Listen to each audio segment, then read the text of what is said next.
I'm kind of pleased in a way it's not Neil this week, much as I love him, because we need to be on point. We've got Willie Carson in the green room. Here we go. Jason Watson's appeal, Mr. Cornelius Lysett. Yeah, I thought that he would unquestionably win, and I suppose he won to an extent that it was reduced. I could see what the thinking of the stewards, the interpretation of the rules was by the stewards at Nottingham that day.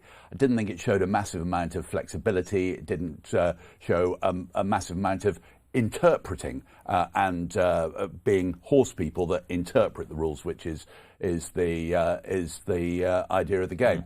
So they gave him the 7-day ban. He was unquestionably going to appeal it.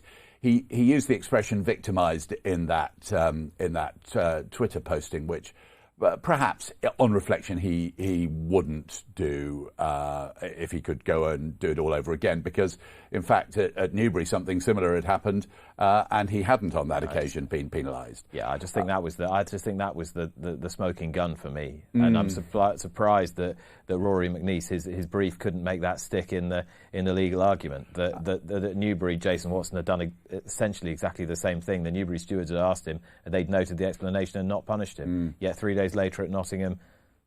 Yeah, and I know plenty of trainers who have, well, I have spoken to a number of trainers who've said, actually, we're really pleased. We'd have been pleased with what he did at Nottingham, because clearly things didn't go right at the start. The race was blown. We wouldn't want this horse to come to any kind of mischief. And so actually allowing the horse to coast home might be a really good idea. But that wasn't the decision of the appeal panel. They said there was very little sense of integrity being an issue. There was no sense, to my mind, of integrity being an issue. It was actually much more of a welfare issue. The jockey didn't exactly know what had happened at the start. He let it coast home. That's what happened, and that's the bell, and you won't allow me to talk any longer. I won't. Friday, the first meet took place at Monmouth Park, where jockeys were not allowed to use their whips. Only allowed to carry them. They weren't allowed to use them. Only for safety. Only for safety. The track handle was down from $3.4 million to $1.5 million. That's on and off track handle. The off track handle took the biggest hit, even though the racing was off the turf that day as well. Only 13 jockeys rode through the 6 races. Well, there's a balance to be had here, isn't it? This was nothing to do with Monmouth Park itself. It was from the New Jersey Racing Commission.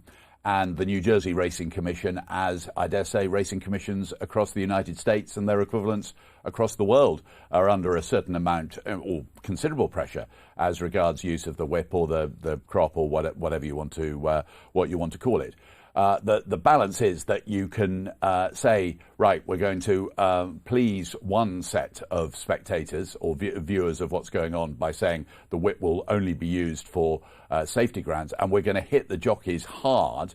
Interestingly, horses wouldn't be disqualified, would they? But it was fines, suspensions, and then fines and suspensions doubling as further infringements took place. That was the potential issue here. So you've got to balance that. So one of your constituencies is happy because you're addressing that particular issue. But on the other hand, in New Jersey, horse racing is an important part of the financial structure of the area, important part of tourism for the area as well. Yeah. I think there are 3 racetracks. There's Monmouth Park and there are a couple of others as well. There's Meadowlands one and there's a third as well. So actually, as much as you've appeased one part of your constituency, if you're taking a big financial hit actually in the pocket through the betting and indeed through tourism, well, that is something you've got to address as well. So it's not quite as straightforward as saying, right, no whips because we think it's cruel. There are further side effects as well. Yes, I think this is going to be a very interesting test case for the rest of the world. And the world, not just the States, the whole world, Yeah. including the British Horse Racing Authority, will be watching. Absolutely. Royal Ascot attendance, well, this was good news this week. We thought it was going to be 4,000. It's up now to 12,000 as part of the government's ERP, Events Research Programme, Cornelius. I was inclined to think that Ascot was being ridiculously gentlemanly or ladylike, whichever you prefer, say, a fortnight ago, when there was sort of pressure. Shouldn't you be trying to get more than 4,000 people? And they were saying, well, we're very happy. We're engaging with government, and we're happy with what we've got at the moment. And obviously, if there are further opportunities, then we'll take them. Now, clearly, as with the British Horse Racing Authority this time last year, when negotiations were taking place between the authority and government, they don't all take place on racing TV and in the Racing Post and across the media. They take place quietly behind closed doors, and I'm sure there was an element of that involving Ascot, involving the Racecourse Association, involving the British Horse Racing Authority. Look, we're here. Don't forget about us behind closed doors. Don't shout about it in the media. And they have got a result, haven't they? 12,000 people. The interesting thing, I think, was there a headline I read? It's going to be a 12,000 party at Ascot, and I think I know. I'm about to use a word I know you hate, but I know the optics of the occasion are important. The fact of the matter is that Royal Ascot is an important part of the British racing industry. It's, you could argue, the most important part. So it is taking place, but I think we don't want, it doesn't want to be too much champagne swigging and too much enormous hats and too much frivolity. It's got to be, Doesn't it? No, Don't people want to see people having a good time now? No, I don't think. No, I don't agree with that at all. I think it's got to be reasonably modest. It's not too triumphalist. I think the optics are important in this. And you don't think that people celebrating and enjoying themselves and having a good time has a positive effect on people's well, of course it does, well-being? but equally, it needs to be a little bit measured as well. I walked through, this is a very low level, I walked through Kingston Shopping Centre yesterday. There were people spilling out onto the pavements, eating on cafes because it was a Did that make you feel better? It made me feel good, seeing people enjoy themselves. It makes me feel better. I said, put a spring in my step. It puts a spring in a little bit, puts a spring in the step. OK, that's a fair point. But I was only going to Specsavers. It doesn't want to have your ears cleaned out. Correct. Yeah. Sorry, that's not something to bring Nobody up on a Sunday morning, is it? Too much information. But the fact is that there is a measured, moderate way of doing that, and I'm sure that is what Ascot will achieve. I can't hear you. Will there be a royal procession? Will there be a royal procession? I'm presuming not. Well, I think we're 2.5 weeks to go, and we don't know that definitely will be. So I suspect that must be in doubt. Let's talk about the Sky Bet Sunday series. 3 entire cards to be shown Twilight Sundays on ITV with a total of £600,000 prize money spread across those 3. There's going to be quite a bit of money on for horses who are quite significantly below the top level. If you play this carefully, you win quite a lot of money. With not necessarily the greatest horse of all time. We'll come back to that in a minute. In the round, there's more racing on network free-to-air television. And that's significant, isn't it? I thought some of the wording around the launch was interesting. Quite often when you have a launch like this, it's along the lines of a fantastic opportunity for a further potential audience to be seeing our great sport. Now, that wasn't really the wordage around it. It was more, this is an experiment to see whether there might be any possibility that people will be quite behind this in the future. So I thought it was a slightly more guarded launch than a all singing, all dancing type of launch. And the concern is Sunday. You're talking about Sunday twilight, so we're talking late afternoon into the early evening, and that is a time when I would suggest that British potential audiences are quite set in their ways on a Sunday evening. OK, there's a lot of football on television, and people do go to football matches. But you're getting into the point of the points of the day of Country File and Antiques Roadshow and that kind of thing as alternative television things. You've got people preparing for the week ahead, children preparing for school the next day, ironing, all those kind of. Well, ironing you can do watching the television. I think it's an interesting area, and it's an area that's quite right to explore. And there's some good investment, very good investment from Sky Bet there. Whether this is going to take off in terms of the television audience, I think the jury remains out. Yeah, it's interesting. I mean, and we've obviously had the Racing League big sponsorship announced this week. I'm going to go over the and some terrific brands getting involved. Yeah, absolutely. And rather different. If you're talking about variety, as Peter Moody was earlier on, a bit of variety in terms of big brands getting involved, which is terrific. Absolutely, and it's interesting that both those initiatives. There's a lot of money around in a short window, sort of end of July to the middle of August, for horses that aren't that good. Yet, if you're a bit better than that, you're struggling to scratch around for 20 grand. So it's just an interesting. And it's those trainers who specialise in being particularly shrewd with horses that aren't right up there, but are more in the middle. I bet they're getting their thinking caps on and are really working out some interesting plans. Yeah, and not just the trainers either. The Derby next. You wanted to talk about the Derby in the round. We've talked about it a bit, plenty today. But just in terms of this year, restricted in terms of audience, etc. So there is no way, after restricted in terms of audience last year as well, of a relaunch in 2021. But 2022 needs to be a big year for the Derby, doesn't it? Because the fact is, if you walk down any high street on your way to Specsavers or other alternative places that you can have your eyes and ears tested, the fact is, if you said, what are the big sporting events coming up? People would be talking about the Euros, people would be talking about Wimbledon, people would be talking about the possibility of the Olympics. A relatively small amount would be talking about the Derby.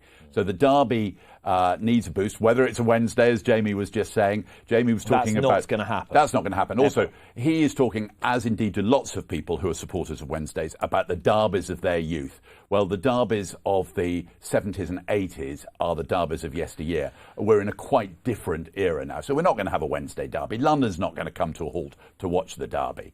But it does need a boost of some sort. I'll tell you what, the boost it definitely has in terms of 2021 is, I think, a pretty good race, don't you? I think it's a great race. Yeah, so you've got anything up to 1, 2, 3, 4, 5 Aidan O'Brien horses, maybe up to 8.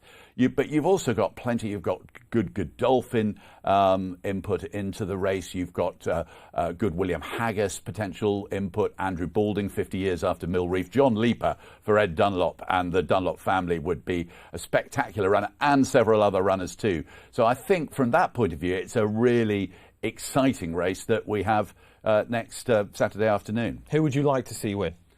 Well, I would actually, from a story that's going to grab heartstrings and a certain amount of newspaper headlines, I think John Leaper would be absolutely terrific. I fear he's a tiny bit.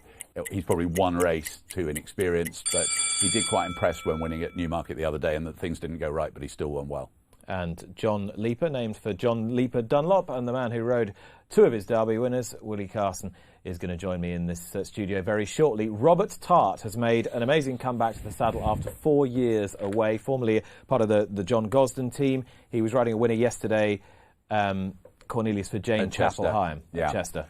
So I love these stories, and it happens every now and again, doesn't it, that somebody does in whatever sport. It's not just racing, but in other sports as well.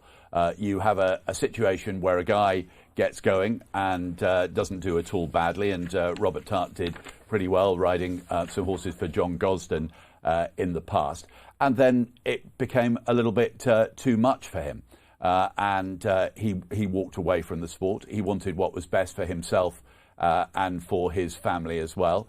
But he was persuaded by Jane Chapel-Hyam to come back.